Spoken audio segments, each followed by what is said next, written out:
오늘 저희도 함께 보실 말씀은 로마서 11장 25절로 36절 말씀입니다.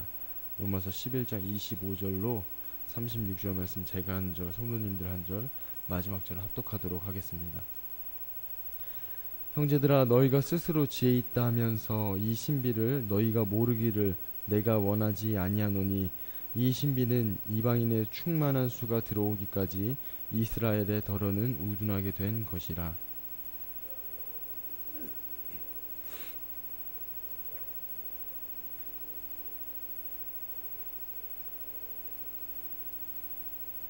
내가 그들의 죄를 없이 할 때에 그들에게 이루어질 내 언약이 이것이라 함과 같으니라.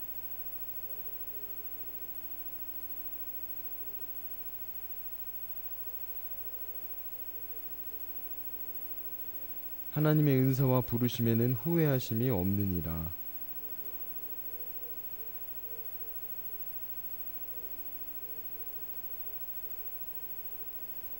이와 같이 이 사람들이 순종하지 아니하니 이는 너희에게 베푸시는 긍휼로 이제 그들도 긍휼을 얻게 하려 하심이라.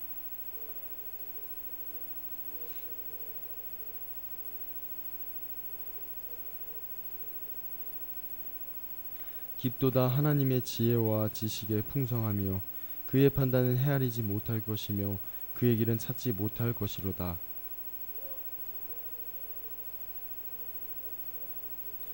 누가 주께 먼저 드려서 갚으심을 받겠느냐? 이는 만물이 주에게서 나오고 주로 말미암고 주에게로 돌아감이라. 그에게 영광이 세세에 있을지어다. 아멘. 오늘도 이 주일 새벽에 주의 전을 찾으신 우리 성도님들에게 은혜와 진리가 충만하신 예수님께서 함께 하심을 믿으시길 바랍니다. 로마서 11장에서 바울 사도는 이 이방 그리스도인들이 이스라엘의 구원 문제라든지 이 회복에 대해서 그들이 갖고 있는 궁금증을 풀어주고 있습니다. 특별히 오늘 본문은 이 바울 사도가 가지고 있는 이 이스라엘이라는 이 개념을 이방 그리스도인들에게 다시 한번 정리해주고 있습니다. 이 혈통적인 이스라엘 중에 이 남은 자들과 또 복음으로 인해서 이스라엘의 접붙임을 받게 된 이 이방 그리스도인들과 또 구원을 얻게 될 모든 이 사람들을 진정한 이스라엘로 여기고 있다는 사실을 오늘 본문 말씀을 저희들이 읽어보면 잘 알 수 있습니다. 신앙생활을 하다 보면 많은 신앙인들이 이 성경에 등장한 이스라엘 민족과 또 1948년에 건국한 이 이스라엘 나라를 동일하다고 이렇게 생각하는 경우가 많은 것 같습니다. 그러면서도 나는 예수를 믿어서 구원을 얻었는데 저 이스라엘 사람들은 아직도 예수를 믿지 않기 때문에 구원을 받지 못하고 지옥에 갈 것이라고 생각하는 경우가 참 많은 것 같습니다. 오늘 본문에서도 이와 같이 인간 중심적으로 생각하는 이 이방 그리스도인들의 모습을 엿볼 수 있습니다. 바울 사도는 이 이방 그리스도인들에게 형제들이라고 부르면서 이스라엘이 예수 그리스도를 거절했기에 우둔하게 된 것이 이방인들에게는 도리어 예수 그리스도께로 돌아오는 구원의 계기가 되었고 또 이것이야말로 신비라고 이렇게 말씀하고 있습니다. 그리고 여전히 이 이스라엘이 우둔한 이유에 대해서 구원을 받은 이방인들의 수가 아직 다 채워지지 않았기 때문이라고 설명하고 있습니다. 이것을 반대로 말하면 이방인들의 수가 채워질 때 이스라엘에도 회복이 있을 것임을 말씀하고 있는 것입니다. 인간적으로 생각하면 예수 그리스도를 거절한 이 이스라엘을 어리석은 사람들이라고 생각할 수 있지만 하나님의 구원 계획은 이스라엘을 우둔하게 하심으로 하나님을 알지 못하는 수많은 이방인들에게 복음이 전해지고 그 복음으로 인해서 구원을 얻게 하신다는 것입니다. 무엇보다도 중요한 사실은 하나님께서 분명히 자신의 백성을 버리지 않으셨기 때문에 때가 되면 이 이스라엘 중에 하나님께서 남겨두셨던 이 자들이 구원을 받게 될 날이 분명히 올 것이라고 이렇게 말씀하고 있습니다. 30절부터 31절은 이스라엘만이 아니라 온 인류를 향한 하나님의 구원 계획이 어떠한지 잘 나타내고 있을 뿐만 아니라 온 인류를 향한 그 하나님의 마음을 분명하게 나타내시고 있음을 저희들이 알 수 있습니다. 저도 함께 30절부터 31절을 한 목소리로 함께 읽어보도록 하겠습니다. 너희가 전에는 하나님께 순종하지 아니하더니 이스라엘이 순종하지 아니함으로 이제 긍휼을 입었는지라. 이와 같이 이 사람들이 순종하지 아니하니 이는 너희에게 베푸시는 긍휼로 이제 그들도 긍휼을 얻게 하려 하심이라. 바울 사도는 이방 그리스도인들이 하나님께 순종하지 않았음에도 얻게 된 그 하나님의 긍휼의 배경을 이 이스라엘이 하나님께 순종하지 않았기 때문이라고 이렇게 설명하고 있는 것입니다. 그리고 이 하나님의 긍휼로 구원을 얻게 된 이 이방 그리스도인들을 보고 이스라엘도 하나님의 긍휼을 얻게 될 것이라고 그렇게 말씀하고 있습니다. 사람은 자신의 구원에만 초점을 맞추고 또 자신의 구원을 중심으로 생각하지만 하나님은 모든 사람을 구원하시기 위해 긍휼을 베푸시는 분이라는 사실을 알 수 있습니다.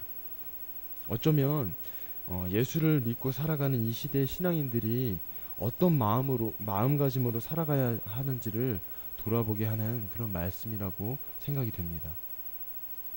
이스라엘이 예수 그리스도를 거부함으로 구원이 나에게 임했다면 마땅히 이스라엘 사람들에게도 예수 그리스도를 통한 그 하나님의 구원이 임하기를 소망해야 합니다. 뿐만 아니라 아직도 예수를 믿지 않는 이 인류를 향하여 하나님의 구원이 임하기를 소망해야 하는 것이 저희들의 삶의 마음가짐이고 또 자세입니다.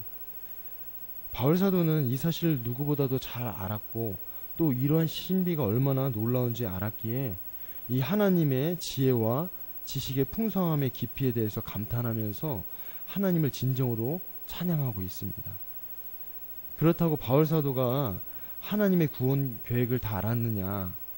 그렇지 않았고 또 그럴 수도 없기에 바울 사도는 다시 한번 이 하나님의 이 놀라운 그 지혜와 지식의 풍성함에 대해서 더 큰 찬양으로 하나님께 영광 돌리고 있습니다. 본문 말씀을 준비하면서 저희 가정이 생각이 났습니다. 하나님을 믿는 자들이 없었던 저희 가문에서 특별히 저희 가정을 먼저 하나님께서 기억하시고 하나님의 긍휼을 베풀어 주신 이유가 저희들 가문의 모든 사람들에게 긍휼을 베풀려 하신다는 사실을 하나님께서 깨닫게 해주셨습니다. 그렇다고 해서 제 마음에 갑자기 그들에게 복음을 전해서 그들에게 구원을 얻게 해야겠다라는 그런 열정으로 불타는 것은 아닙니다. 그렇지만 하나님의 이 구원 계획 안에 저희 가정과 또 가문이 속해 있다는 사실에 하나님께 감사의 고백을 올려드리게 되었습니다. 사람이 할 수 없는 것을 하나님은 하시는데 어떤 방법으로 어떻게 하나님의 구원을 이루어 가시는지 그렇게 기대하게 되었습니다. 그리고 주변에 믿지 않는 그런 사람들을 떠올리게 하셨습니다.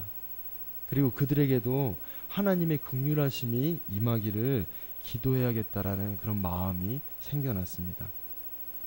35절 말씀은 누가 주께 먼저 드려서 갚으심을 받겠느냐고 이렇게 말씀하고 있습니다. 그 누구도 주님께서 사랑과 긍휼을 베푸시기 전에 무엇을 하나님께 드릴 수 없음을 그렇게 가르쳐 주는 것입니다. 저와 성도님들이 이 세상을 살아가시면서 하나님께서 베푸신 그 긍휼을 잊지 말아야 하는 그런 중요한 대목이기도 합니다.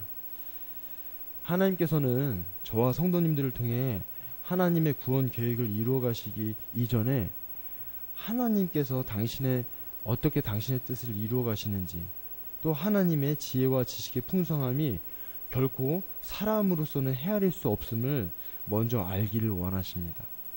그리고 인간적인 방법이나 노력이 아니라 하나님의 긍휼하심으로 그 하나님의 마음으로 영혼을 향해 다가가고 또 위에서 기도할 수 있도록 그렇게 인도하시기를 원하십니다. 살아가시면서 믿지 않는 누군가를 위해 기도하시기 전에 나에게 베푸신 그 하나님의 긍휼하심에 먼저 감사하며 나아가시기를 바랍니다. 그리고 하나님께서 그 한 사람을 내가 기도하고 있던 그 한 사람을 얼마나 놀랍게 당신의 품으로 인도하실지 하나님의 긍휼하심을 구하시면서 그 하나님의 마음으로 기도하시길 바랍니다. 그 한 사람을 향한 하나님의 긍휼하심이 온 인류를 향하고 있음을 깨닫고 또 하나님의 마음으로 이 세상을 바라보시면서 살아가시길 바랍니다. 그럴 때 그 한 사람을 향한 그 긍휼하심이, 그 하나님의 긍휼하심이 이 나라와 민족뿐만 아니라 세계의 수많은 영혼들을 향한 그 하나님의 긍휼하심을 저희들이 깨닫게 될 줄 믿습니다. 오늘 하루를 살아가시고 또 한 주간을 살아가실 때 먼저 나에게 베푸신 그 하나님의 긍휼하심을 저희들이 늘 기억하시면서 그 긍휼하심으로 내 주변을 바라보고 또 세상을 바라보시면서 하나님께서 부어주신 그 마음을 붙들고 그 긍휼하심을 위해 기도하시는 그런 저와 성도님들 되시길 간절히 소망합니다. 기도드리겠습니다. 사랑하는 하나님 아버지, 감사드립니다. 오늘도 이 주일 새벽에 저희들을 주의 전으로 불러주셔서 하나님을 찬양하게 하시고 또 말씀을 붙들며 기도할 수 있도록 인도하심을 감사드립니다. 저희들의 삶을 돌아보면 하나님께서 저희들을 먼저 사랑하셨고 하나님께서 저희들을 긍휼히 여기셨기에 저희들이 이곳에서 하나님을 찬양하고 하나님께 예배드리며 살아갈 수 있는 그런 하나님의 자녀들이 되었음을 또 다시 한번 고백하며 나아갑니다. 주님, 살아가면서 하나님께서 저희들을 향하신 그 긍휼하심이 오늘 이 순간에도 긍휼히 여기시고 하나님 앞에 서는 그날까지 저희들을 긍휼히 여기신다는 사실을 저희들이 잊지 않고 그 마음을 붙들고 저희들도 주변을 바라보고 또 세상을 바라보면서 그 하나님의 긍휼하심이 내가 기도하는 그 한 사람에게 또 이 나라 이 민족에게 이 열박 가운데 부어지기를 간절히 소망하며 기도하며 살아갈 수 있는 저희들 될 수 있도록 인도하여 주시옵소서. 그리하여서 그 하나님의 긍휼하심이 나에게만 부어지는 것이 아니라 내 주변에 이 나라의 민족 가운데 또 열방 가운데 부어지는 것을 깨닫고 그 마음을 붙들며 기도하며 살아갈 수 있는 그런 한 주가 될 수 있도록 주여 도우시고 인도하여 주시옵소서. 주님, 저희들이 살아갈 때마다 이 세상을 살아가면서 하나님의 그 은혜와 사랑을 잊고 살아갈 때가 많습니다. 그 긍휼하심을 잊고 살아갑니다. 성령님께서 늘 붙드시고 인도하여 주셔서 늘 저희들과 동행하시는 그 예수님을 바라보며 의지하며 그 긍휼하심을 붙들며 살아갈 수 있는 한 주가 될 수 있도록 주여 인도하여 주시옵소서. 오늘은 거룩할 주일입니다. 저희들이 마음과 뜻과 힘을 다하여서 하나님을 찬양하고 하나님을 예배하며 하나님께 사랑한다고 고백할 수 있는 귀하고 복된 예배가 될 수 있도록 붙드시고 인도하여 주시옵소서. 인도하실 주님을 기대하고 감사드리며 예수님의 이름으로 기도드립니다. 아멘.